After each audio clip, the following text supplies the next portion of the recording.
I am the eldest son, and you knew that living with my mother would be a possibility when we got married, didn't you? You never mentioned that when we first tied the knot.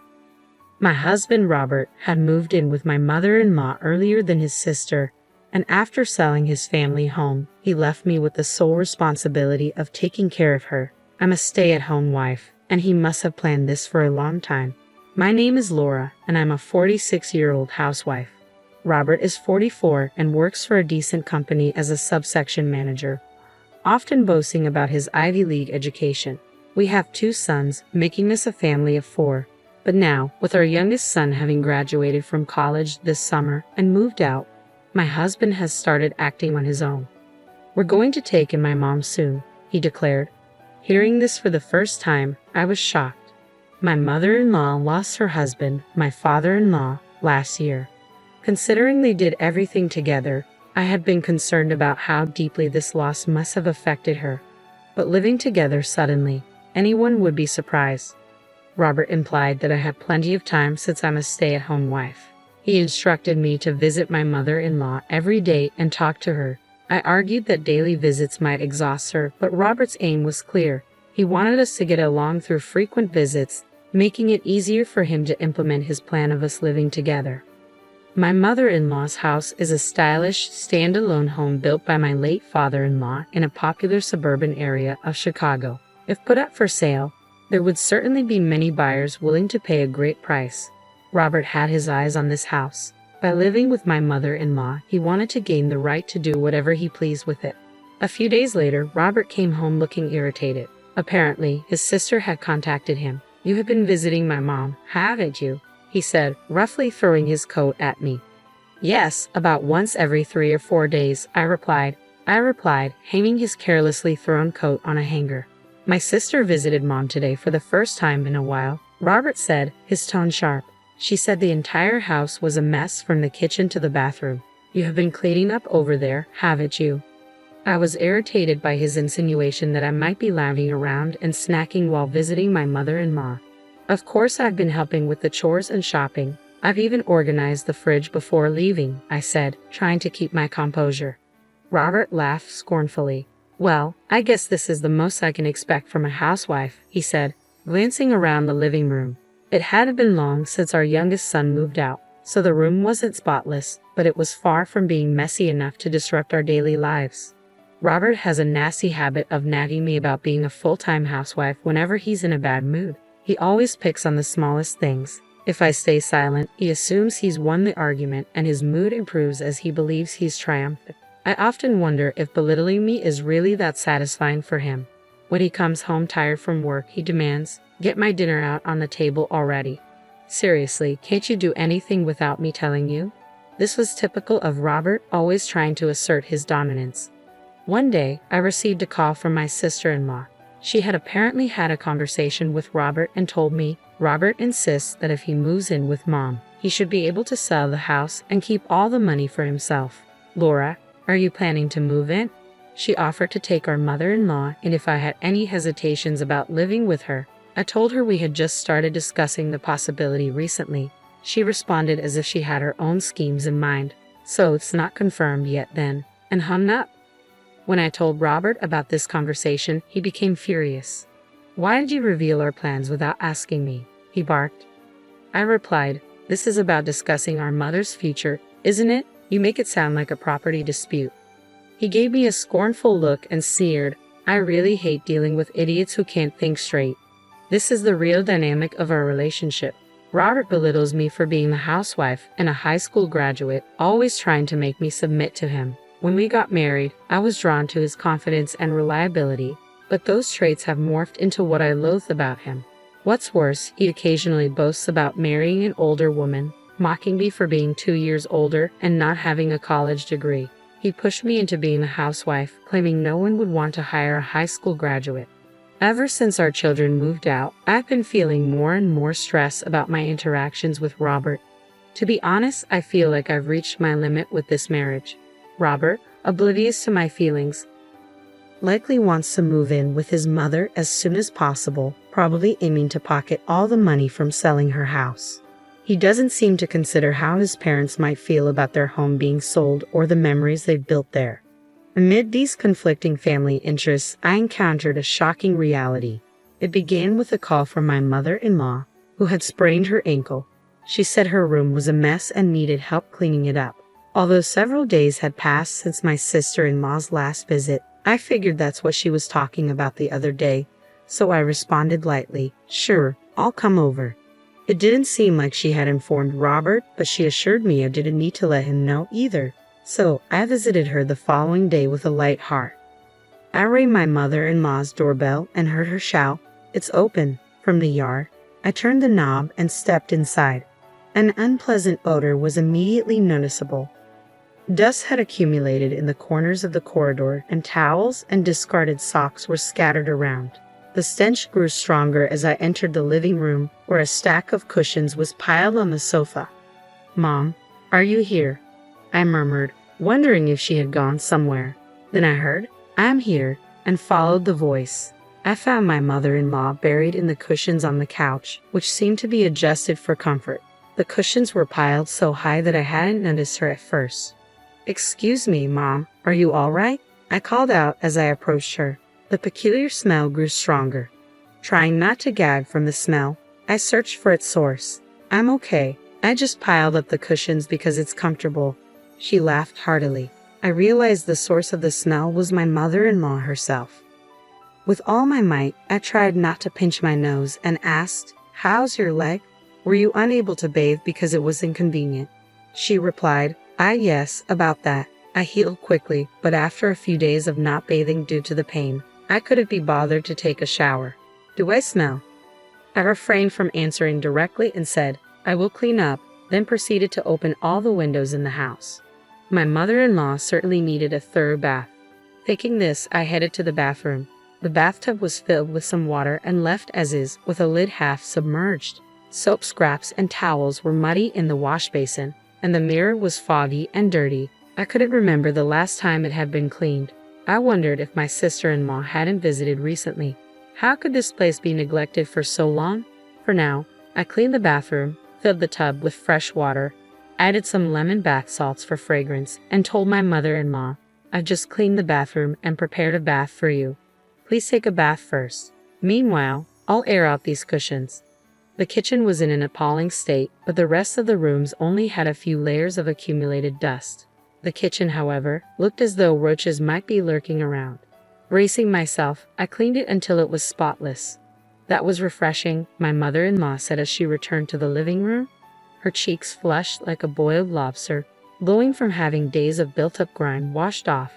Because I had been cleaning like crazy, the living room and kitchen were mostly tidied up, and she was very pleased with the result. Finally, in the clean living room, I asked her, "Mom, you were always so tidy and organized. What happened all of a sudden?" Ever since I got married, my mother-in-law had always been neat and her house was well maintained. It was surprising to see her place in such a state, to the point where she needed to call for help. She sighed and said, "Did you notice that I just used my injured foot as an excuse? I've been living with my husband for decades, doing my best as a wife and mother. But last year, after my husband passed away, I felt a sudden sense of freedom." Her children were already independent and married. With her husband no longer with her, she wanted to slack off and do nothing for once. She continued, "I also know that the kids want to sell this house, and it could escalate into a nasty fight over it. But I have an idea." My mother-in-law gave me an intense stare, out of her usual character, as she shared her thoughts. As I listened to her, I felt like we were on the verge of something important. I had been idling away, lost in thought, trying to find answers. Leaving her house, I began to think about my own future as well. My relationship with my mother-in-law had always been as distant as a typical daughter-in-law and mother-in-law relationship. However, the fact that she revealed her lowest self to me, rather than to her biological daughter or son, felt indicative of her feelings. Days passed without sharing this incident with anyone. Then one evening, my husband Robert came home from work and blurted out, "We're going to invite my mom to live with us." As I was watching TV, I asked him to repeat himself. "We're inviting my mom to move in with us." "And what does your mom think?" I asked. "There's no need to ask her," he said. He seemed to think that any parent would be happy if their child offered to have them move in. You should check with your mom first instead of just making decisions on your own, I suggested. In response, he smirked and turned around. What a high and mighty thing to say for a stay-at-home wife. Don't forget, if you can't obey what I say, divorce is always on the table. Seeing his face, I felt at my wit's end. He knew that, as a housewife nearing my 50s, I wouldn't be able to make it on my own if we divorced, which is why he was threatening me. He was attempting to stir up my anxiety and manipulate me at his will. But I had an unexpected savior, and unbeknownst to my husband, my life was about to take a dramatic turn. I ignored his provocative comment, finished dinner, and went to bed. My husband, feeling that he had completely cornered me with his divorce threat, was in a good mood. He was probably thinking of inviting his mother as planned, sweet-talking her into selling her house, and pocketing all the money for himself. The next morning, however, everything changed. I packed my belongings and left the house. When Robert came home to find an empty house, he seemed startled and began calling me incessantly. I read his incoming messages without responding, just to ensure he wouldn't cause any trouble by reporting me to the police. One of his messages read, "Are you so against living with my mom? But if we live together, the house will be ours. Don't you see how great that would be?" My suspicion was right. His interest wasn't in staying with his aging mother to support her, but rather in profiting off her house. I shared this with my mother-in-law. She looked a little sad, and it pained me a bit, but she seemed determined and said she would act according to her feelings. Yes, the place I went after leaving my husband was my mother-in-law's house. I took on a job and used her place as my base. Robert, growing anxious since I wasn't responding, blew up my phone with calls and texts. After a week, he contacted my family in Nebraska, and I got a call from my mom. "Laura, where are you? Robert claims that you're with us. He even said he's going to come get you, even though I told him you're not here." I explained the situation to my mother and informed her that I was currently staying at my in-laws' house. My mother-in-law then took the phone, offering a long greeting. For some reason, my mother gave me a word of encouragement, wishing me the best of luck. Eventually, my mother-in-law said, "It's about time," and that night she called my husband. Robert was surprised to learn from his own mother that I was not at my parents' house and immediately came over. "Leaving the house so abruptly, I had no idea you were at Mom's. What's this about?" Robert blurted out the moment he saw me. Before I could even answer, my mother-in-law spoke up. "More than that, do you even understand why Laura left home?"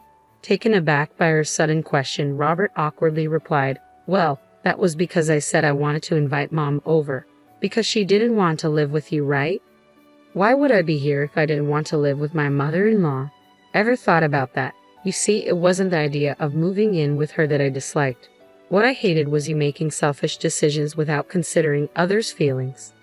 I continued, "My mother-in-law has her own thoughts and hopes, you know. Despite this, you decided on living together without even discussing it with her. You didn't even consider the feelings of your parents when they built this house. You just want this house because you want the money, right?"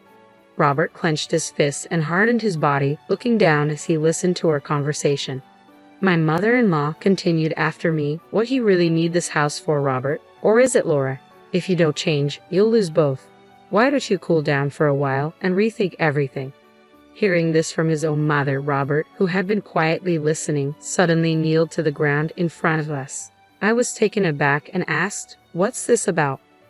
"I apologize to Laura and to you, Mom," Robert said, his voice filled with sincerity. "Please, I want to live together again and start anew."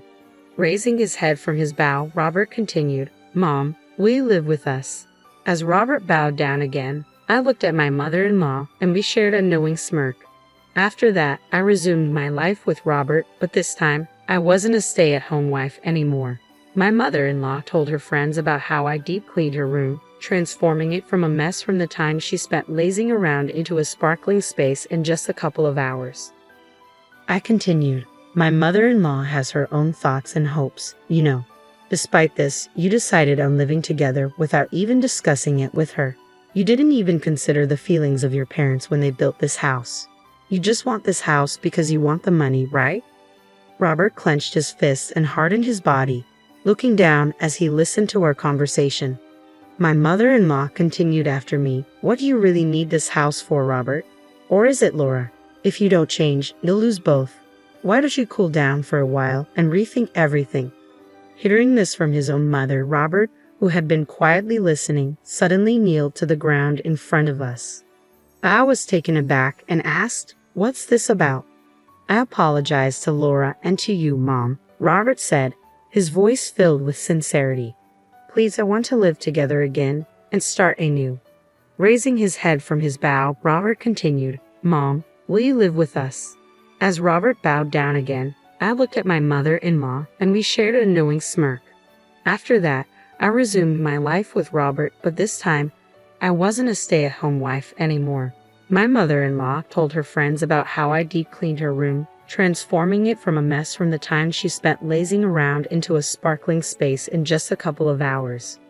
When I mentioned this to my friends, many of them said they wanted me to do the same for their homes. I was amazed and delighted to find that I could apply my housekeeping skills from being a stay-at-home wife to start a new job. I also began studying to become a storage advisor. It seemed that Robert had not given up on the idea of living with his mother, selling their house, and getting a large amount of money. He seemed to think that it would become a reality now that my mother-in-law and I were getting along. But there was a surprise announcement from my mother-in-law. Surprisingly, she was getting remarried. "So, I won't be living with you, and I won't be giving up my house either," she said. Upon hearing the news, my sister-in-law congratulated her, although with mixed feelings. I sent my sincere blessings for my mother-in-law's decision. The one who was surprised by my mother-in-law's words and screamed out in shock was Robert. At the same time, he was frantically contacting various people. Apparently, Robert had taken a boating license without telling me and even purchased a small cruiser, counting on the money from selling his parents' house. Now that his plans had fallen apart, Robert was unable to cancel his order for the cruiser, and he seemed to have to work even harder than before. He ended up having to help me with my house cleaning job. As an employer, I'm drilling household chores to Robert and guiding him to clean and polish a great number of my clients' houses.